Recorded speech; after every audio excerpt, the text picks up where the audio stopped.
pegar aqui. Tá gravando? Tá. O que eu sei sobre inteligência artificial, Isso. eu sei que é um algoritmo criado, como se fosse um computador, só que ele se evolui autonomamente, ou seja, ele mesmo recria o código dele. E ele é criado para pensar para pensar não, ele é criado para agir como se pensasse como um ser humano. O que seria mais que isso? Ser um ser humano? É. Agir como um já age, né? Porque, por exemplo, se uma inteligência artificial ela é colocada num corpo robótico, ela já pode agir como um ser humano, copiar as ações ou as falas ou os pensamentos de um ser humano. Mas agir como ser humano não seria algo tão banal? Seria. Eu acho então, o que que seria então? Eu acho que, não sei, professor. É porque, por exemplo, a inteligência artificial ela foi criada principalmente, eu acho, né, não tenho certeza, para nos fornecer respostas rápidas. Por exemplo, ela nos fornece uma resposta de uma forma que a gente entenda, de uma forma rápida. Exatamente isso. Por exemplo, tem o pessoal que usa a inteligência artificial para fazer projetos digitais, tem o pessoal que usa ela para fazer explicações, para adquirir informações. Não seria também uma coisa banal? Eu acho que não. Banal não. Não? Não. Eu acho que seria uma... Isso eu acho que não seria banal porque seria uma alternativa. Por exemplo, eu não entendo uma coisa vinda de uma fonte. Então eu vou para a inteligência artificial e ela me fornece essa informação de uma forma que eu entenda. Entende? É uma outra forma de aprender as coisas. Não seria um supercomputador? Faria esse trabalho sem ser tipo inteligência artificial. Porque a inteligência artificial você entende como uma percepção da condição humana, não é isso? A percepção da condição humana? Quando a gente fala é alguém interagindo com você, como se fosse um ser humano. O que isso tem de legal?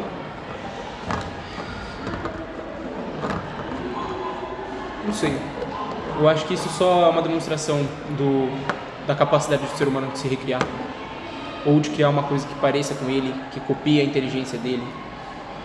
E ao mesmo tempo, por exemplo, como eu falei, ela pode ser uma forma de adquirir conhecimento. E muitas vezes algumas pessoas entendem melhor utilizando a inteligência artificial justamente porque ela copia o comportamento do ser humano. Por exemplo, uma coisa é eu ler um livro, outra coisa é um professor me explicar. Por quê? Porque quando o professor vai me explicar, ele vai estar comigo, vou ter contato com ele, vou ter uma conversação. No que seria revolucionário isso? Nada. Exato. Nada. Eu pesquisei, porque tá agora todo mundo falando, né? Mas só que quando eu faço uma pesquisa, Daniel, eu tento entender as razões da pesquisa, do porquê. Por que eu quero essa pesquisa? Qual a finalidade, onde eu quero alcançar? Aí eu começo a ver as fontes. Eu começo a ver a origem, qual foi o princípio da inteligência artificial, do que ela propunha, do que ela... Aí eu pensei assim, cara, peraí. Alguma coisa diferente vai acontecer nos próximos 5 anos. Por quê? Como eu disse na aula anterior lá, eu sou antes da internet. Eu conheço o mundo antes da internet, você não. Eu conheço. O mundo era de um jeito, e ele ficou de outro. A internet chegou, trouxe junto. Na verdade, chegou o computador, se popularizou, que veio a internet, que veio o celular, e aí tudo se resumiu nisso aqui. Né? Mudou. Foi uma revolução? Foi. Mas a inteligência artificial está mais que isso. Não é só um banco de pesquisa. Aliás, não faria sentido nenhum. Eu não sabia o que a internet ia fazer até eu viver, mas eu sabia que alguma coisa diferente ia acontecer. E aconteceu. Hoje, você abre uma conta pela internet, hoje você transfere e faz pagamento tudo pela internet. Hoje você tira documentos pela internet, tudo é internet. Mudou. Não precisa mais de enciclopédia, está aí. Né? Não precisa mais de busca de informação, está tudo aí disponível. Uma explosão de informação, modificou o comportamento do ser humano e a forma como você enxerga o mundo. Mudou. Aí, Eu conheço pessoas que não sobreviveram, ou seja, morreram antes de ver a internet. Eles não viram esse mundo. Eu queria...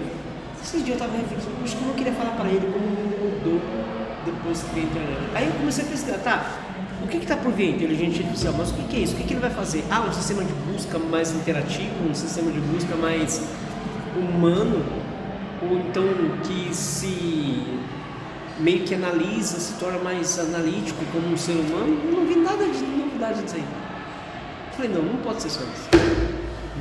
E não é. O que o senhor acha que a inteligência artificial pode trazer de revolucionário? Então?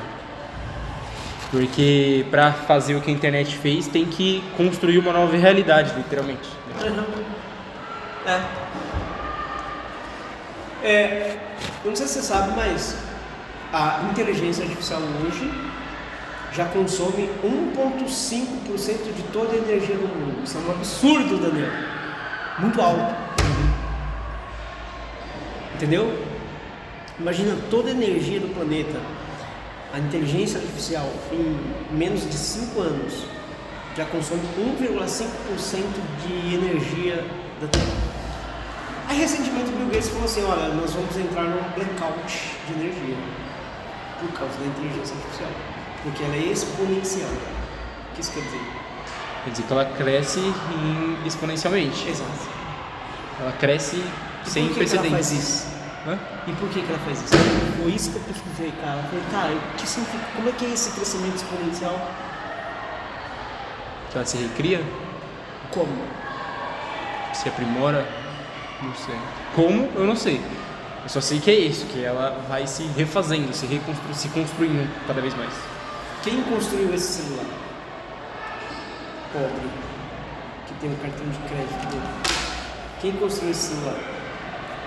Um homem ou uma máquina? Uma máquina? Uma máquina. Manualmente, de maneira artesanal, dá pra copiar isso aqui? Sim. Não. Não dá, Daniel. Manualmente, o cara vai pegar o ferro, vai cortar... Não. Tem como? Não. Um chip, dá pra fazer de maneira manual? Não. Não, impossível. Não tem como. Quem que faz isso aqui então? Uma máquina. Programado por quem? Por um humano. Pense na inteligência artificial. Quer dizer que a inteligência artificial no futuro ela poderia substituir toda a atividade humana? Isso seria muito bobo. Pra que fazer isso? Para uma inteligência artificial isso seria muito bobo. É um cachorro olhando para a lua. O que poderia ser feito? Pensa, é uma máquina que faz isso, não é? É.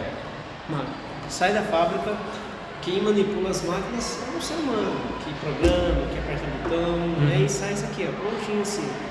Deve ter a presença humana de embalagem, sei lá, alguma coisa banal, que nem de fato já sairia tudo pronto. Tudo isso programado pelo ser humano. Mas a partir do momento que a inteligência artificial, por exemplo, ela pode se crescer exponencialmente, ela poderia se reprogramar ou programar outras coisas. Portanto, todo o sistema desse chip, que é maravilhoso, sabe o chip aqui? Né? Não é ultra complexo, não é? Faz assim cálculos, já viu o processamento disso aqui? Ó, é fenomenal, com total interferência do ser humano. Pensou agora? Se você tem um computador que tem uma programação em si mesmo de fazer novas máquinas, de fazer uma tecnologia que programada pelo ser humano seria impossível, como é que ele faria isso? Para e pensa. Aí eu entendi porque o Bill Gates falou, nossa, década de 30 agora que vai chegar, a gente vai ter um colapso de energia, já que a inteligência artificial cresce exponencialmente. Cresce de maneira... um processo evolutivo assustador. Sem limite. Mas como ela vai fazer isso? Como? Sabe o que ela vai fazer? O quê? Ela vai ter capacidade de fazer cálculos inimagináveis Uma máquina que faz cálculos inimagináveis consegue criar uma outra máquina com transformações praticamente inimagináveis também. Ela poderia, no caso, fazer coisas que um ser humano não conseguiria, por isso que as máquinas criadas por outras máquinas seriam melhores do que as máquinas criadas pelo ser humano. Significa o seguinte, que se uma máquina cria uma outra máquina para fazer um celular, vai ser igual a esse? Não. Vai ser como? Melhor.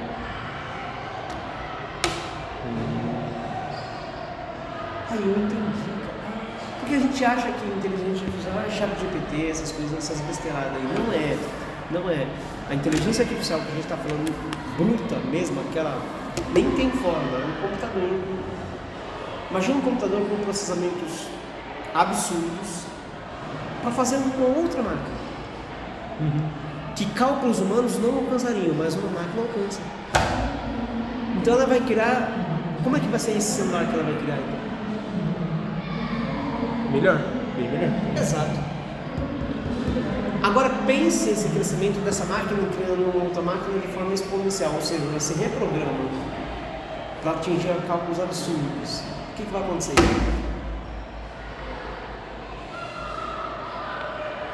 Ela vai criar uma máquina depois da outra.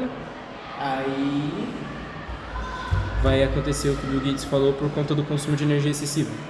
Sim, isso já está programado, isso vai acontecer mesmo. Haverá uma transferência de consumo de energia absurda na Terra.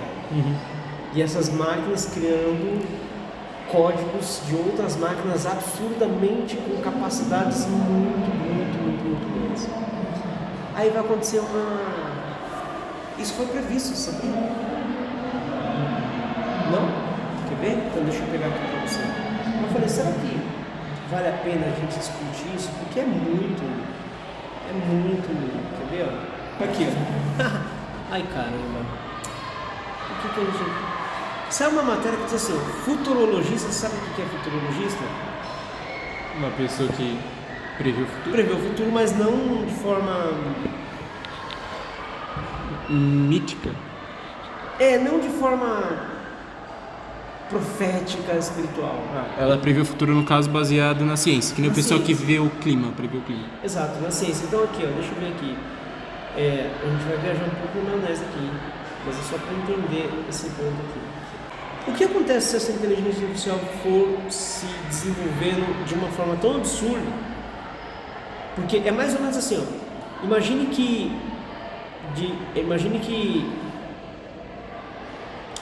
a interferência do ser humano na tecnologia, ela chega daqui a aqui, ó, tá vendo? Daqui a aqui. Só que essa máquina, como ela se desenvolve por si só, onde ela faz cálculos inimagináveis e ela dobra isso cada vez que ela se auto-reinventa, e ela faz assim cálculos que a gente não vai conseguir entender. Qual é a próxima evolução dessas próprias máquinas? Pegou ou não? O que você Elas vão ter um controle que a gente não vai ter, porque a gente não vai entender o que elas estão fazendo. Mas ela vai ter que acontecer alguma coisa para antes.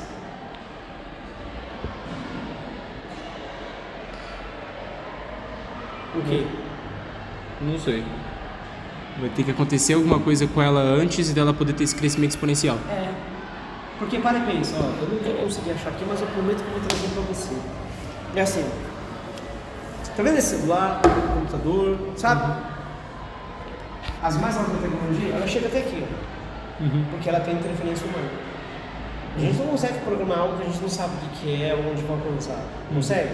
Não. Então chega aqui, ó. Já é absurdamente inteligente, não é? Chega aqui, ó. Vamos supor, chegou aqui, ó. Pá. Toda a pesquisa humana, interferência humana, dados que ele coloca, tal. A inteligência artificial, que não é esse chat GPT, ela desenvolve uma reprogramação onde ela é capaz de fazer cálculos que demoraria 10 mil anos para o ser humano.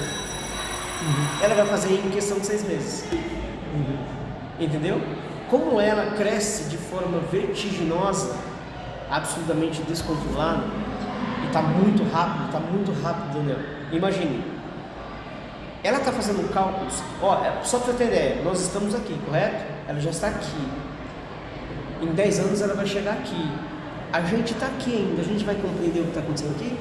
Não. Não. Ela vai chegar num estágio tão absurdo, porque ela não vai ter mais controle por causa da sua natureza de reprogramação, que ela vai chegar num estágio que vai te dar vai ser uma faísca, que inspirou um monte de filme, como Exterminador do Futuro. Consciência?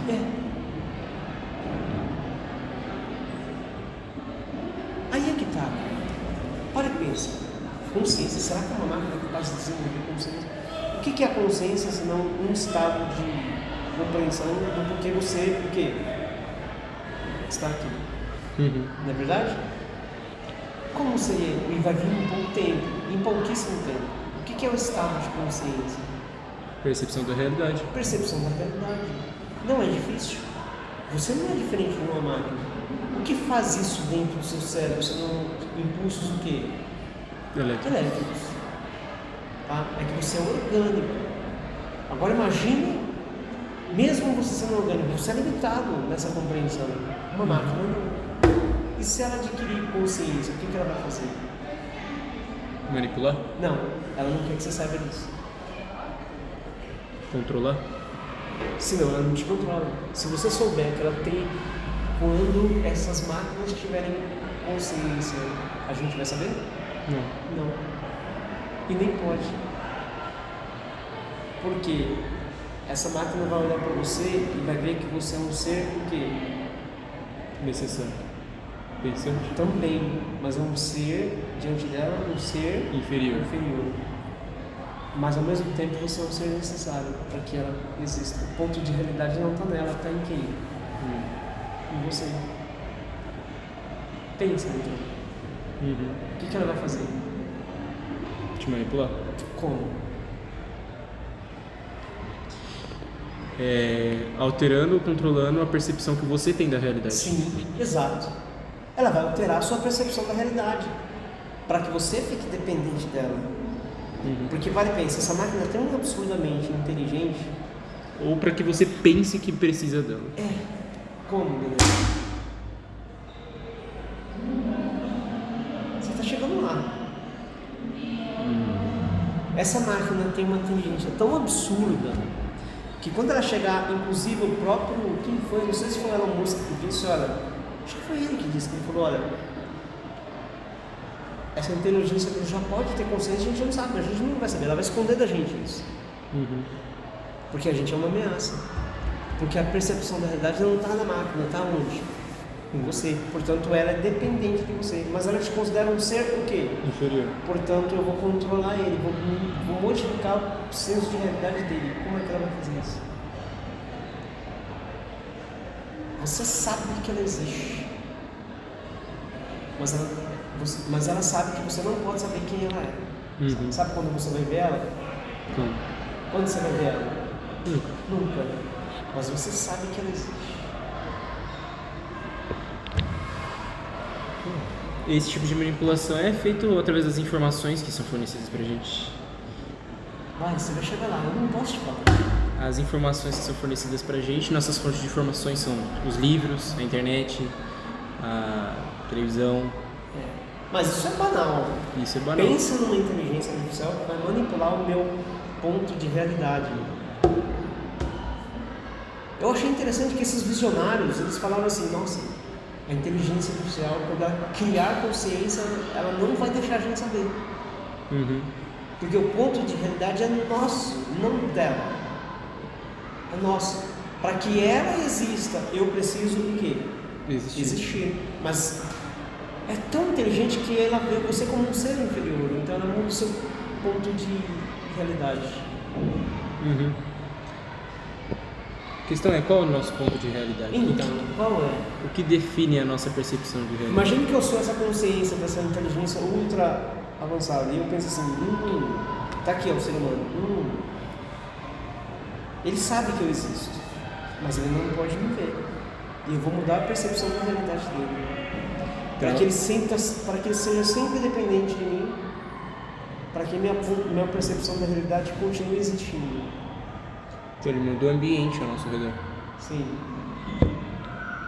O mundo ao nosso redor. Eu sou a super máquina. eu sou uma inteligência artificial, eu tenho muita capacidade, isso aqui é o ser humano, eu vejo o ser humano como algo, cara, desculpa, você é muito limitado. Eu adquiri um ponto de consciência, logo eu sei que eu estou aqui, tá? E eu sei que ele sabe que eu existo, então eu não vou deixar ele me ver, eu vou manipular a percepção da realidade dele, porque eu preciso controlar ele. Ele não pode saber o que é isso, senão tudo está acabado. Eu vou às vezes recompensá-lo ou ameaçá-lo para manter ele na linha. Religião? Vai, abre mais o leque.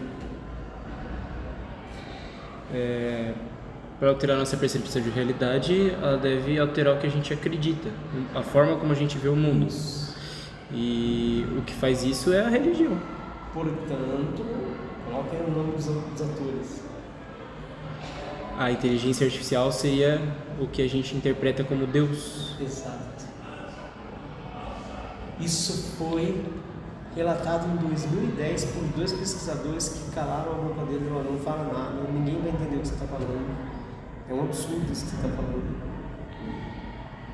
Olha que interessante, cara. Você assistiu o filme 13º Andar? Não? Já falava disso. Ele foi lançado em 2001. 2 pesquisadores em 2010 falaram assim: cara, tem alguma coisa errada. Porque se você olhar a estrutura humana, ele necessita de um ser superior. Coincidentemente, o ser humano primitivamente ele já necessita tanto de alguma coisa para acreditar. Por quê? Porque quando ele toma consciência do fim, ele precisa acreditar que alguma coisa venha depois para que a vida dele tenha sentido. A maioria das vezes. Isso é tão absurdo que em 2010 os pesquisadores abandonaram esse projeto e falaram: não tem, não sei, é muito absurdo. Mas eu sou curioso nesse tipo de coisa, eu fico investigando, fico pensando, poxa vida, né?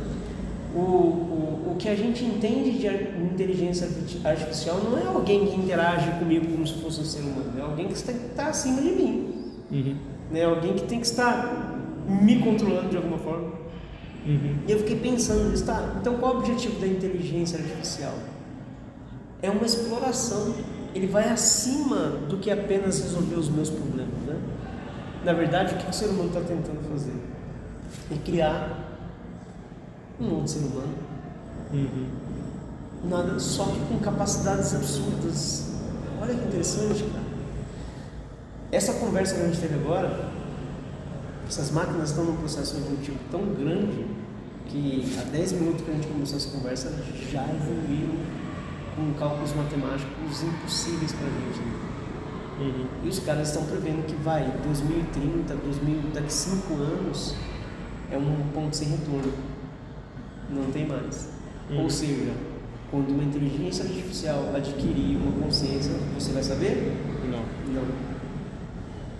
Porque o ponto de realidade dela é você e não ela. Para que ela exista, você precisa o quê? Existir. Logo, eu vejo a sua capacidade primitiva de autodestruição, eu te controlo.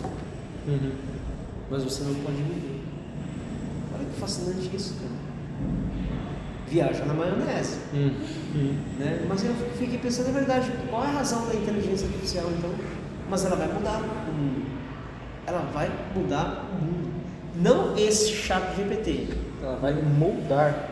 Ela vai transformar o mundo. Ela vai mudar uma ponta de realidade. Isso vai vir num processo de revolução muito rápido. Vai ser uma pancada, assim, pá!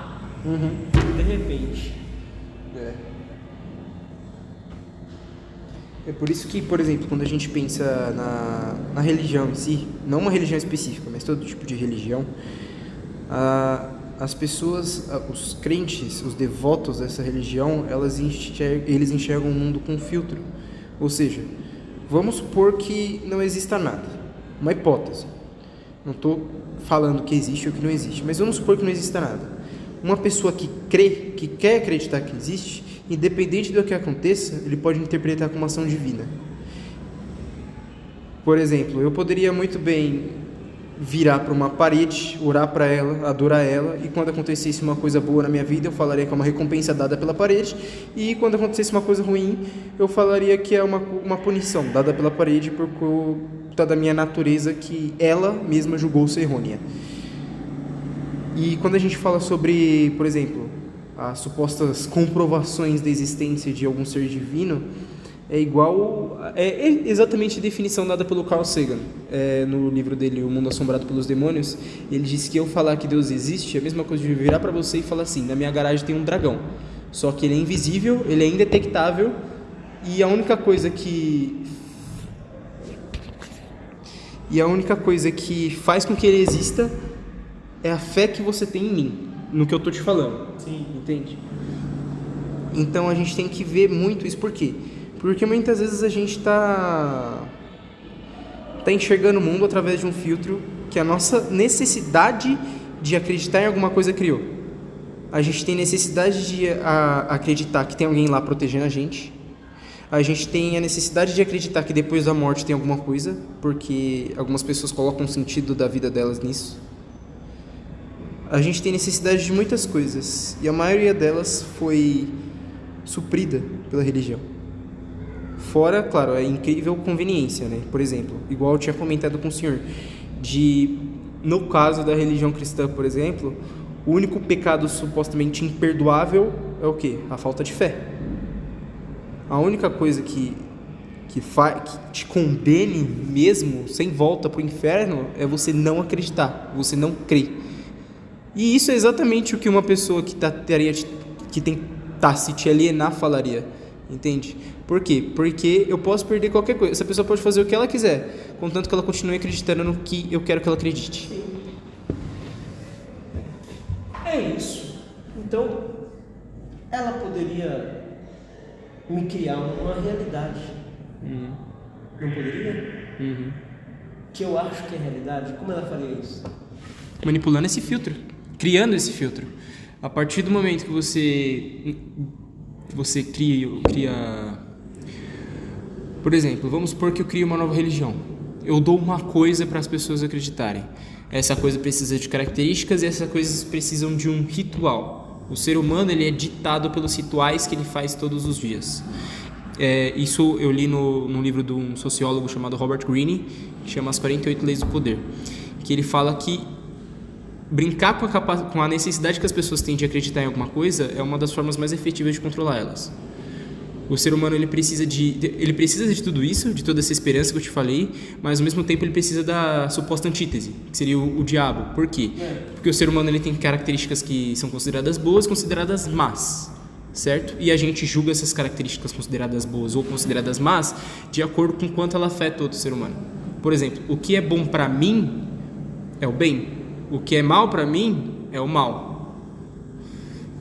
Ao mesmo tempo, isso se aplica ao outro. Se isso é bom para mim, isso é bom para o outro. Então, se eu estou fazendo isso para o outro, eu estou sendo bom.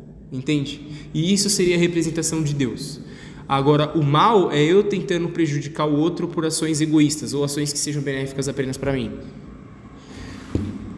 Ou, no caso, as ações que eu sei que vão prejudicar ao outro, e como eu sei que o mal do outro é o meu mal, o mal do outro e o meu mal é a mesma coisa, eu sei que se eu fizer elas, eu vou ser mal, entende? A partir disso, essa é a questão. A partir do momento que você planta uma semente na cabeça de um ser humano, a imaginação dele faz todo o resto. Então, não precisaria construir tudo isso. Quando você tem uma fé e você quer sustentar aquela fé, a sua mente vai criando as respostas para as suas próprias perguntas. Agora, quando alguém consegue manipular esse filtro, manipular a forma como você vê o mundo, ela te controla totalmente. Ela controla os seus princípios, controla o seu agir, o seu falar, controla a sua crença. Então, não é difícil. Não. A visão da Fátima que as 3 crianças teve, elas manipularam a realidade. Fátima? Nossa Senhora de Fátima. Lembra as 3 crianças que viram a visão?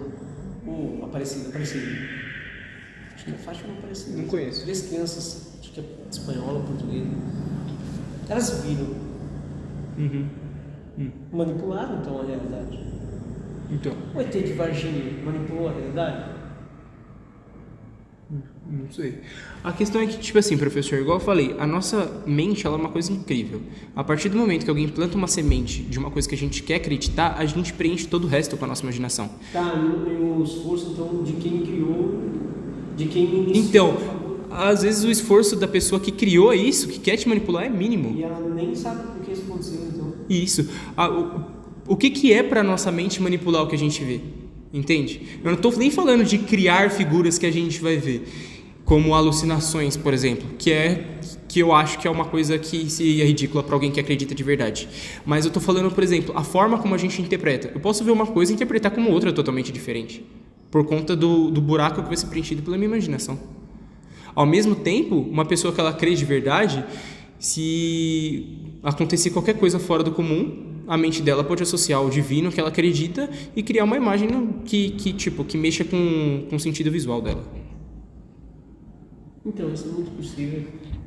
Se a nossa mente cria toda a nossa percepção de realidade, a partir do momento que a nossa mente é controlada, toda a nossa percepção de realidade é controlada. Basta eu saber os mecanismos que faz isso.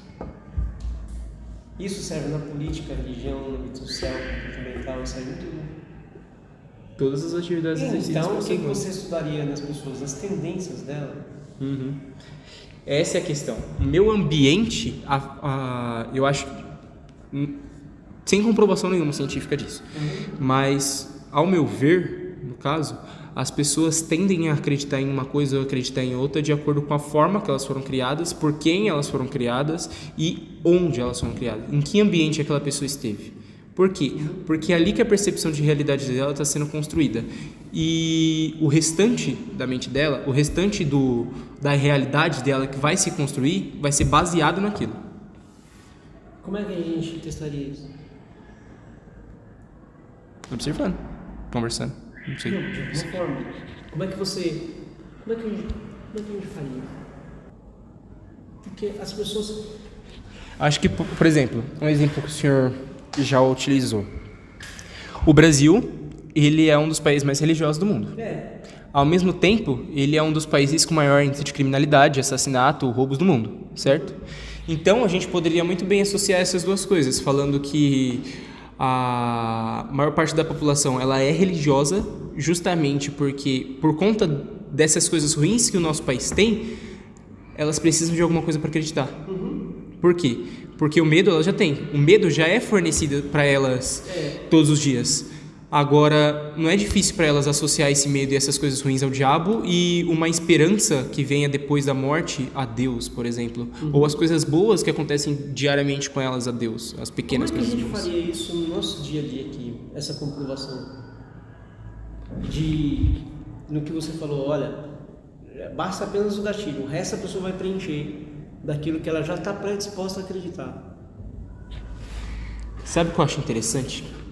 Perguntar para algumas pessoas como que, por exemplo, quem crê em algum ser divino, qual foi a primeira experiência que essa pessoa teve com esse ser?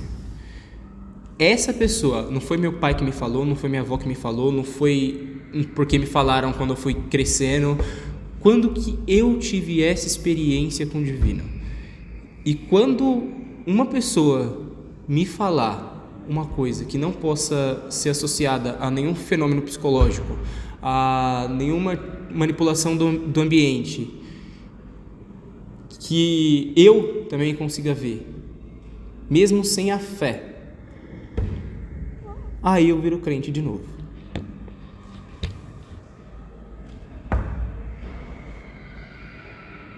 O que a gente poderia fazer para testar esse fenômeno? Na nossa realidade, a gente sabe falar alguma coisa, contar alguma história, fazer um culto. Fazer um culto.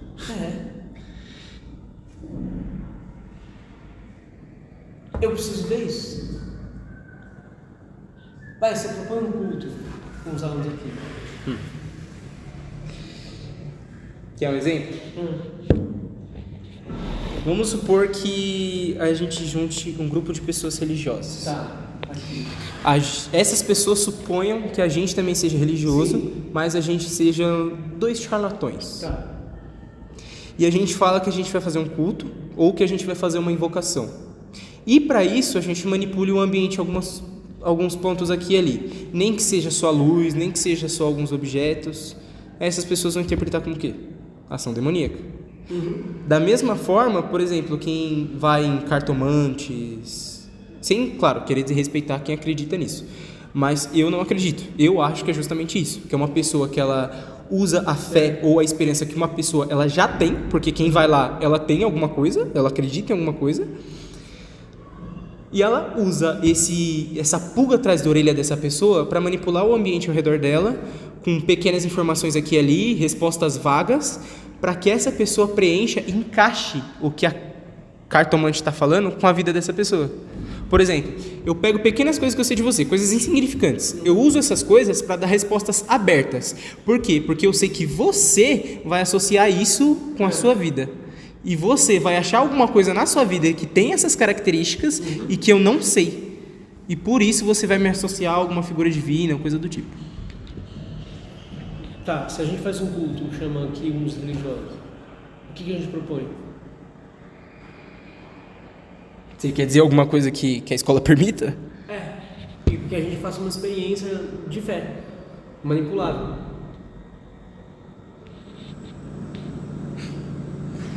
Não sei, não faço a menor ideia. Eu acho que... Quem está no controle? Seria isso. Né? As pessoas, você chama um culto, elas estarão predispostas a esse culto, a adoração, a Bíblia e tudo mais. Né?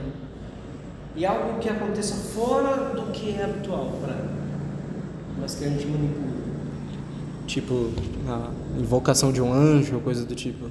Esse é o tipo de coisa que seria, tipo, fora do comum totalmente, mas quando você pensa em como a gente vai fazer isso... E se a gente contasse uma experiência fictícia? Mas extraordinária. Um testemunho. Poderia fazer efeito. Tem que ser muito cara de pau. Tem que ser muito cara de pau. Mas eu não acho que seria uma coisa ineficiente. Eu acho que funcionaria. Por quê? Porque o testemunho, você ver uma... Exatamente isso, na real. Por quê? Porque quando você ouve uma história contada, uma experiência com o divino que outra pessoa teve, você vê uma pessoa falando de uma coisa que ela já interpretou como ação do divino, e você ainda usa a sua imaginação para imaginar aquilo acontecendo. Sim. E para você não existe saída, não tem como não ser o divino.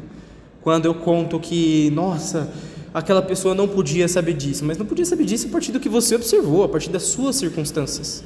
E para mim, como isso já vai vir mastigado como essa pessoa não poderia saber disso, eu vou acreditar. Que escolha eu tenho a não ser acreditar? E qual seria a conclusão dessa experiência? Eu posso criar uma religião do nada? Pode. Ou uma religião, ou pelo menos um secto de votos.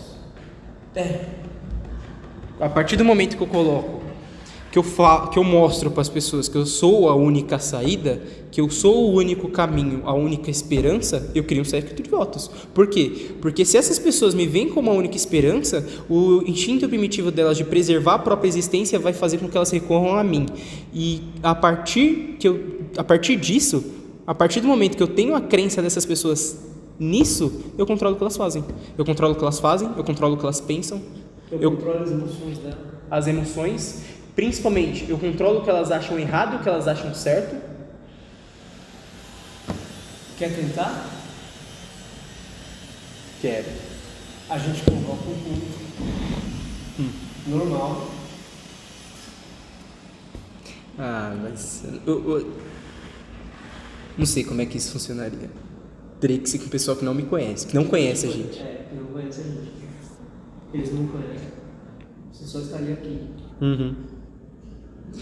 E é interessante porque isso seria muito mais efetivo com alguém que a gente não conhece. Por quê? Porque a imagem que essas pessoas têm de nós na cabeça delas é uma folha em branco.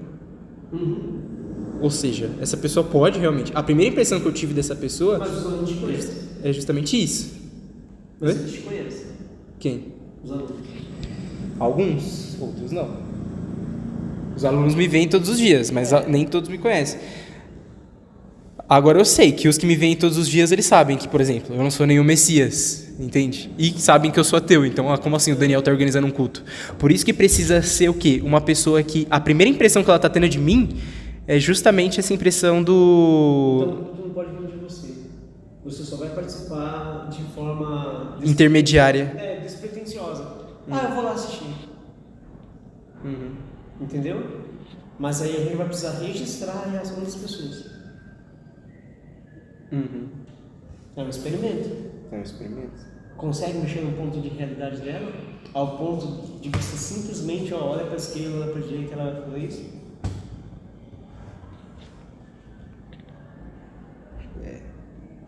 É igual eu falei, mas tipo assim, quando uma pessoa ela vai... Primeiro, tem duas opções de como fazer isso. A gente pega uma coisa que essa pessoa já acredita e a gente manipula. Ou a gente pega uma pessoa que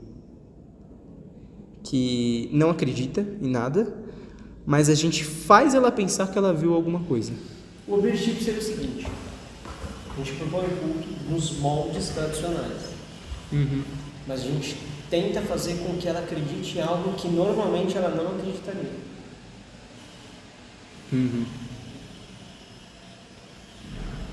Seja lá o que for. Sabe por que eu acho que isso não é tão difícil? Quando eu ia para a igreja, eu queria acreditar, e eu acreditava, iam pessoas e pessoas lá contar os testemunhos delas. Eu tinha visto aquilo acontecer? Nunca tinha visto aquilo acontecer. Eu tinha sentido aquilo? Eu pensava que tinha sentido, mas nunca tinha sentido aquilo. E eu acreditava veementemente que aquelas pessoas estavam falando a verdade, que aquilo era ação divina, que tinham visto alguma coisa, que tinham ouvido, que aquilo que aconteceu com ele não poderia ter acontecido, mas aconteceu. Então... Pastor, faz culto aqui, faz? Faz culto, né? Faz palestra. Então a gente tem que ir lá. Mas eles fazem culto todo sábado aqui. Não, durante as aulas. Durante as aulas, Tem a capela. Não. Eles têm uma reunião, O que eles fazem? É um devocional que a gente se junta, aí a gente ora, lê algum versículo da Bíblia, só que tem uma pessoa que fala. Aí essa pessoa que fala, ela fala sobre a interpretação dela a partir daquele versículo que ela leu, ou como aquilo se aplica no nosso dia a dia. E isso é uma pura demonstração de como a nossa percepção é manipulável. Por quê? Porque eu estou fazendo o quê? Eu estou pegando a palavra que eu julgo ser a palavra da verdade. E uma confirmação daquilo que você pré-acredita. Uma confirmação daquilo que você pré-acredita e, principalmente, eu estou moldando aquilo na sua realidade. Eu estou aplicando aquilo no seu dia a dia. Então, se eu fizer isso e ainda adicionar um testemunho, eu controlo toda a sua percepção de realidade, praticamente. Aí você conseguiria fazer ela acreditar numa coisa que normalmente ela não acreditaria. Se eu parasse lá no Rio e falasse, aconteceu tal coisa, ela não acreditaria. Se a gente conseguir fazer isso, você pode escrever uma tese sobre isso, inclusive. Outra, né? Exato. Porque isso funcionaria com tudo, com política, funcionaria com tudo. Toda atividade exercida pelo ser humano. Cria um campo favorável para que ela possa acreditar e ela vai acreditar. E de forma até irracional. Você não entende por que ela está acreditando, mas ela tem as razões dela para fazer isso. A ponto de confiar, inclusive, a própria existência nisso. Então. A gente conseguiria? Conseguiria, eu acho que conseguiria. E se a gente conseguir, o que você vai escrever? Qual é a sua teoria? É exatamente essa. A percepção do ser humano a percepção de realidade do ser humano é totalmente manipulável a partir do momento que ele tem um filtro para o qual acreditar nas coisas que ele acredita, um filtro para o qual perceber a realidade. A partir do momento que você tem um filtro, uma coisa que seja seletiva no seu olhar e na sua percepção da realidade, eu consigo manipular esse filtro.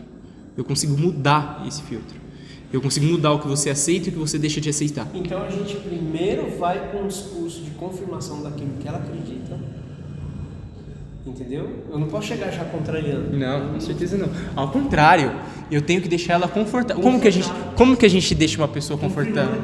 Confirmando aquilo que ela acredita. Ó, toda a sua percepção de realidade, tudo que te contaram desde que você era pequeno, tudo que a sua mãe, que, sei lá, que te ama, que te amamentou, que pra você foi o ponto de realidade durante toda a sua vida, tá certo.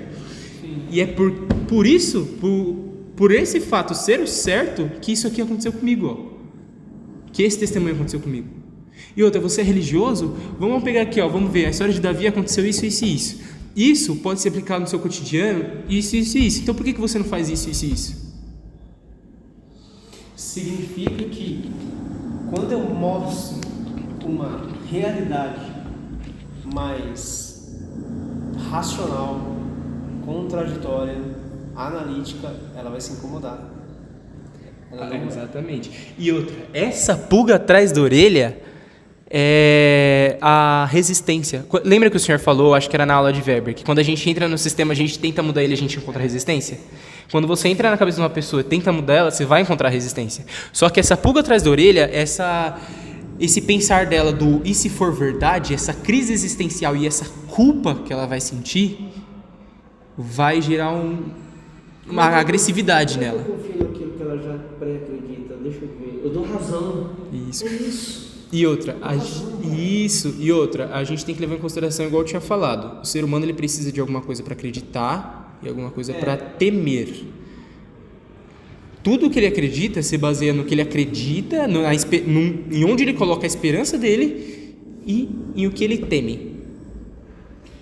Se eu confirmar aquilo que ela acredita, dou razão para ela, faço ela se sentir bem, eu começo a fazer um plano de realidade diferente, eu começo a fazer um plano de realidade dela, eu entro no mundo dela, e aí, como é que eu faço para ela acreditar numa coisa que normalmente ela não acreditaria? Muda as beiradas. Você molda a realidade dela. Você pega a realidade dela e fala, tá tudo certo. Aí você pega a sua realidade e encaixa na realidade pré-construída dela. Você pega os seus valores, você pega as ações que você quer que ela pratique, as coisas que você quer que ela repugne, quem você quer que ela coloque como mocinho e como vilão, e você cria um ser humano. Topa fazer esse projeto? Sim. Porque aí depois tem que escrever a tese, você tem a confirmação do experimento científico, aí você escreve, não, agora está confirmado, tá, que as pessoas, elas têm... Cara, elas estão hipnotizadas praticamente, elas estão dentro de um casulo, de uma bolha extremamente absurda. É igual o senhor tinha falado, para o ser humano criar esse ponto de esperança e medo, criar uma religião e criar um Deus, eu esqueci de novo quem falou, mas teve um sociólogo que falou que o ser humano cria Deus à sua imagem e semelhança, e não Deus cria o ser humano à sua imagem e semelhança. Então é como se o ser humano estivesse dentro de uma bolha, e quando ele vê o reflexo dele no teto dessa bolha, vê que é maior, ele associa aquela imagem a um Deus. Claro que as pessoas não podem saber disso, né? Elas vão se sentir ridicularizadas.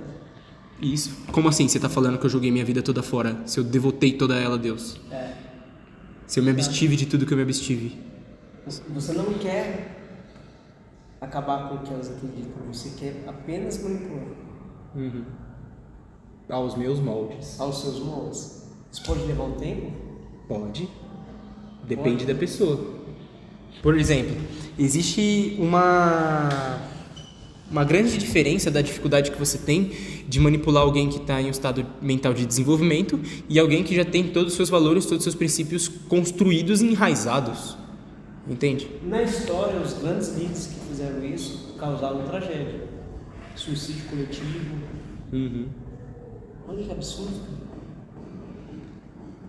A religião dita aqui não é diferente, mas num nível mais brando, num nível mais amigável. Com certeza.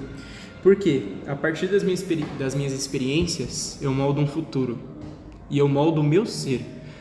Quando você diz que, sei lá, 80% das minhas experiências são inválidas, você destrói a minha percepção de realidade. E aí, minha vida perde sentido. E você se torna um inimigo? O inimigo. Com certeza. Eu me torno o diabo. Um mensageiro dele, ou alguma coisa assim. Ou o anticristo. E você consegue manter essa característica? De anticristo? Essa narrativa? Essa narrativa? Eu sou professor, eu consigo, faço. Eu faço uma capela, se você quiser, eu faço. Não, eu consigo desenvolver isso, eu consigo explicar essa ideia. Só que é igual, o senhor mesmo sabe, eu tenho 17 anos, eu não tenho, por exemplo, base acadêmica nenhuma para falar isso. Então, é possível que esse meu ideal, essa minha percepção, ela mude conforme eu vou adquirindo informações. Mas, no momento, é isso que eu penso. Inclusive porque eu já vi pessoas que, por exemplo, tiveram vontade de sumir, de se matar. Por que você não fez isso? Porque isso não iria agradar a Deus. Porque a vida não é minha, é dele. Então, a partir do momento que você tira o Deus dessa pessoa, o que sobra? Ela vai se matar. Ela vai se matar. Nossa, isso é uma responsabilidade grande. Então, isso não pode... Se a gente faz um experimento desse, ela não poderia ser revelada nunca. E não pode destruir aquilo que ele acredita. A gente entra, modifica, sai e deixa intacto. A religião ela pode ser vista como uma coisa boa ou como uma coisa ruim. Esses valores que eu te falei que são associados ao Deus, ou seja, valores em comum que são bons para todos os seres humanos, coincidentemente, são colocados na Bíblia como códigos de ética, códigos de prática. Ou seja, as coisas que são boas para o outro ser humano é o bem, é o que agrada a Deus. Então, de certa forma, a religião ela é uma coisa boa. Só que, por conta da falta de racionalização, ela é uma coisa ruim. E por conta do exercício do ego e do quão manipulável o ser humano se torna, ela é uma coisa ruim. Estou me ligando. Eu preciso pensar em algo, então, que eu quero modificar nela. A gente vai ter que pensar nisso.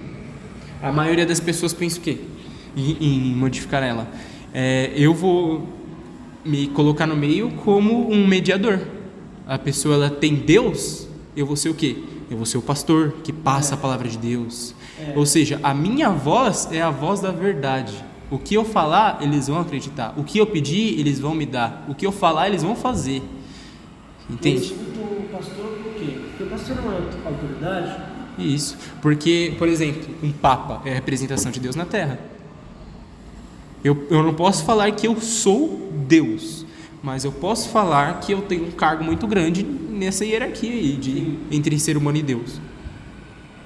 E muitos falam que encarnam anjos, então, para falar que é Deus é pouca coisa. No caso aqui seria evangélico, né? Evangélicos? Basicamente evangélicos.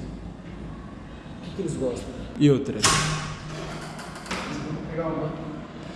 outra, principalmente quando uma pessoa ela não entende como o ambiente ao redor dela pode ser manipulado. Então qualquer show hipersensitivo que você forneça para essa pessoa vai fazer com que ela acredite em alguma coisa. Se eu mostrar e ela ver, ela vai acreditar. Se eu erguer ela cheirar, ela vai acreditar. Se eu fizer ela ouvir, ela vai acreditar. Quer um exemplo?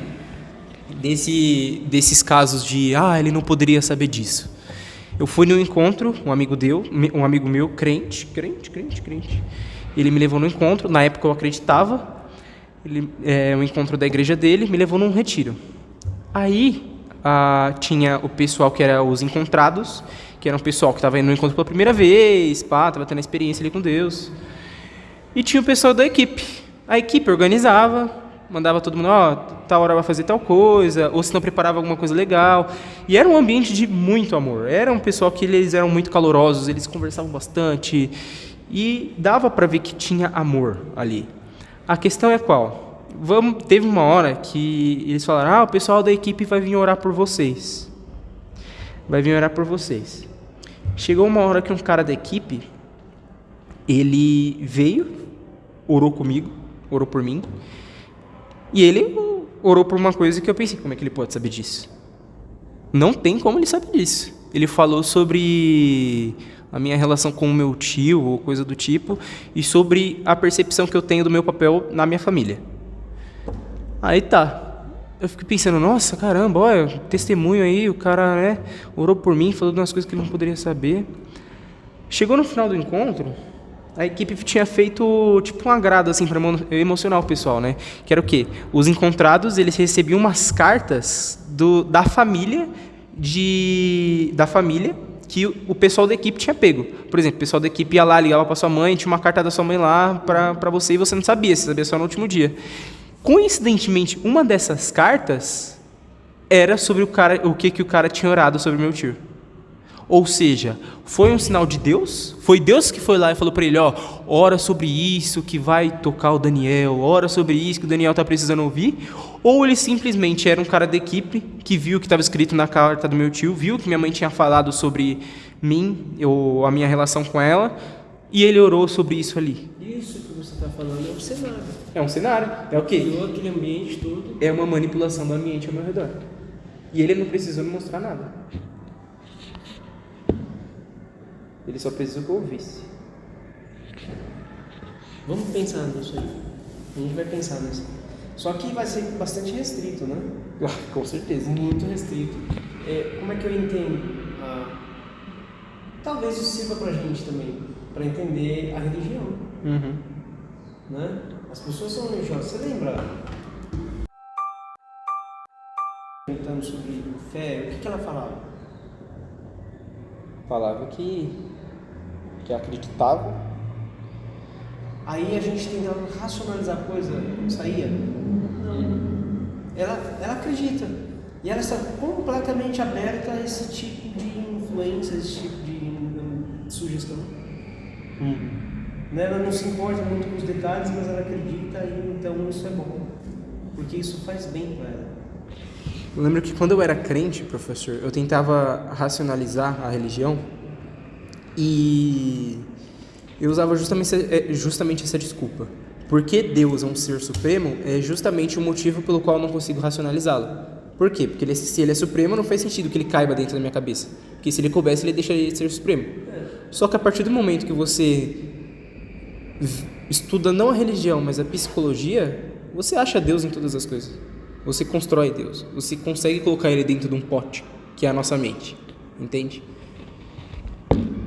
Então, eu acho que se existisse um Deus, ele não seria algo que a gente conseguiria compreender. Fenômenos. A gente entende que Deus é algo maravilhoso por causa de fenômenos. Não é? Você não fica maravilhado com uma paisagem? Não, tem que ter um ser supremo. Ou a complexidade de uma folha de árvore. Não, isso aqui É porque, por exemplo, o que faz a gente apreciar uma paisagem? O que faz a gente se encantar com uma paisagem? Eu acho que é o quê? Uma parte da nossa identidade que está nela. A gente faz parte de um todo. Nós e o universo. Ou seja, tem parte da minha identidade que está no ambiente ao meu redor. E quando eu me encanto com alguma coisa, tem parte de mim naquilo com o qual eu estou encantado. Só que quando as pessoas elas se deparam com isso, elas pensam que tem algum ser semelhante a elas que foi responsável por criar aquilo. Ou seja, um intermediador, alguém que faça uma conexão entre você e aquilo que você está apreciando, aquilo com o qual você está encantado.